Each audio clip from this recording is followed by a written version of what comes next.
Good evening and welcome to Primetime. Well, next week, the great experiment is over. 1 year after more than 36 million people watched her coming out episode, Ellen DeGeneres will leave ABC. Her show canceled, her feelings bruised. And she leaves behind a fierce debate about what happened. Did she torpedo her own show by pushing a gay agenda? Or did this network pretty much abandon her? And what, if anything, does this say about America's view of what is just too gay? Well, we decided to put some of these questions to one of our bosses, the president of this network, and to the woman who started this television season with so much excitement and hope. Ellen, what's taking so long? There's no argument that the funniest Ellen episodes this season were very, very funny indeed. I was looking for my dignity, but I'm pretty sure it's gone for good. Classic Ellen, managing to strand herself on her roof in a chicken suit. Or British actress Emma Thompson, playing a gay version of herself and reluctant to reveal it. But I have to think about my career. Look, I just don't want to spend the rest of my life playing prison matrons and gym teachers. A year ago, Degeneres said she was going to keep her audience comfortable and bring them along slowly on gay themes like dating, even though she was proudly public about her own relationship with actress Anne Heche. So we wondered what happened.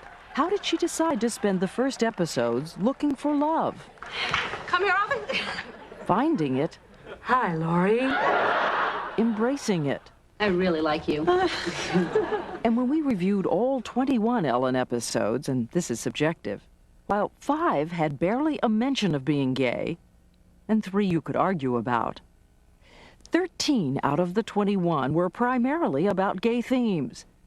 For whatever reason, her audience seemed to pull back and fall away. And the Emmy goes to the team from Ellen. And the woman, who had been heralded as a brave trailblazer, was now being accused of going too far, too gay. How gay was the show? How gay was the show? Yeah. The subjects that we dealt with were the subjects that any other show on television deals with. You know, all these things that you go through when you feel something for another person. So, you know, I guess if that's gay, because it's the same sex that I'm dealing with, then it's gay. But 13 out of 21, too many? No. And if I could have, if it wasn't a struggle every single week to get that on the air, it would have probably been more. Even if it meant risking the comfort level of the audience? Yeah. Because the comfort level of the audience is never going to say, come on, give us some gay stuff. We're ready for it now. You know, I mean, when I'm accused of becoming political, I'm showing love. How is that political? How is that political to teach love and acceptance?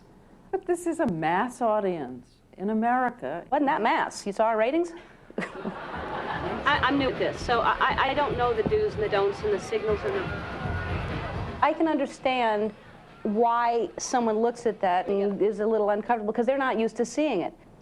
You know, it must have been uncomfortable for some white people to see some black people walk into a restaurant that they weren't supposed to be in. It's conditioning. We're all raised with, there's something wrong. You're not quite normal. There's something wrong. Well, there's nothing wrong. And someday people are going to get it. You said a year ago that the show was not going to be political. It was not about showing two women kiss. And I meant every word I said. I didn't have some agenda. I didn't think I'll just sneak this in and then wait until then I'm going to be as gay as possible. I've been thinking about the whole moving in thing.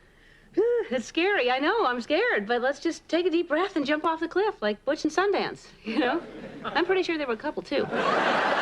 What changed? I changed. I grew up.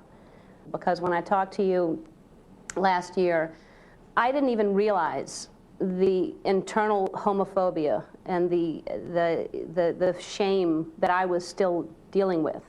I thought, if I just say the words, I'm gay, if I just do that, that's going to be enough.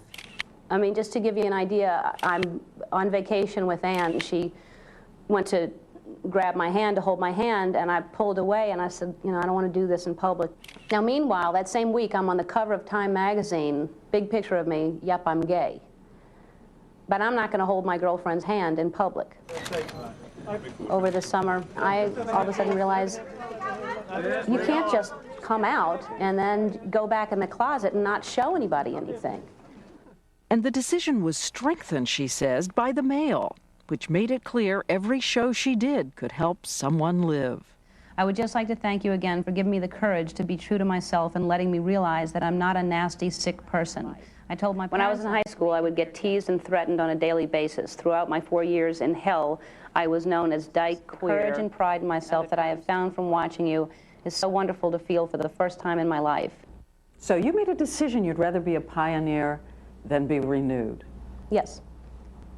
If I just had this 1 year of doing what I did on television, I'll take that over 10 more years being on a sitcom and just being funny.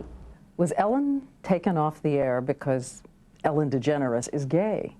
No, no. The fact that Ellen is gay had absolutely nothing to do with our decision. Robert Iger, president of ABC, the network that canceled the show.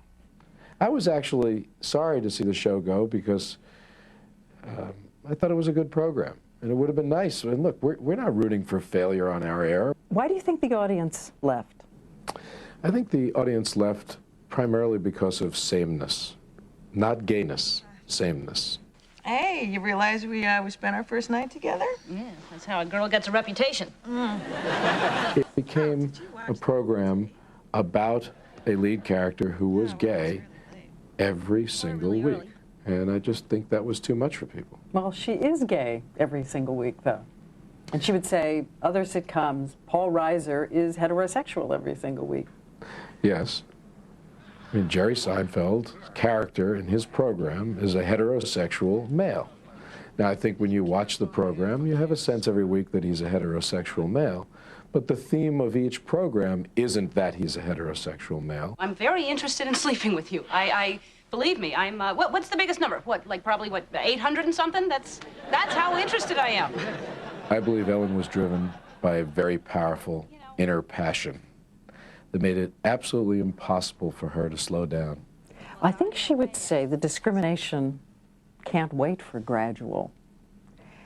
And that you wouldn't ask a black person to be a little less black. That you wouldn't do that to any other group. She did say that to me. And in today's world, she's absolutely right. We would not ask a black person to modulate the fact that they were black at all.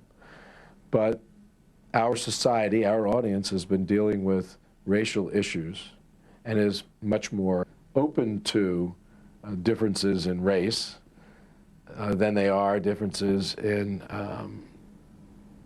sexual choice, sexual tendency. And so there's a reality that exists here that she wanted to ignore. They were scared, you know? I mean, the difference, their fear kept growing, and my pride kept growing. And we went in two different places.